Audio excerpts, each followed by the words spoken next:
Quand on parle de moins se contraindre intérieurement, il peut y avoir un malentendu. On peut croire qu'il faudrait supprimer toute forme de contrainte, qu'il n'y aurait plus rien à tenir, plus rien à cadrer, plus rien à discerner.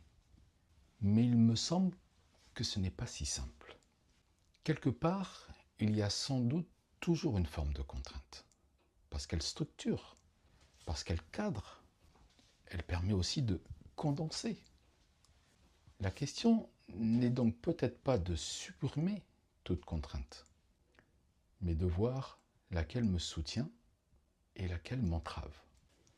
Accueillir ce qui se passe en toi ne veut pas dire donner suite à tout ce que tu ressens. Je peux reconnaître une colère sans la déverser tout autour de moi. Je peux sentir une peur sans lui obéir. Je peux aussi avoir une impulsion sans en faire une direction à suivre. Il y a donc bien une forme de cadre, une forme de tenue, une forme de contrainte. Mais elle n'est pas là pour nier ce qui se passe en toi.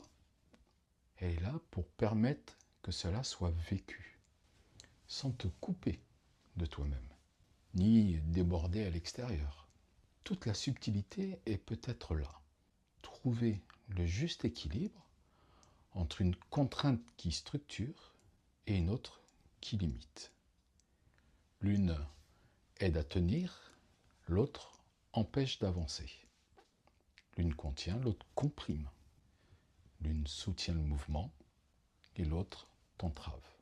Alors la vraie question n'est peut-être pas faut-il de la contrainte ou pas, mais plutôt quelle contrainte suis-je capable de porter sans entraver ma progression?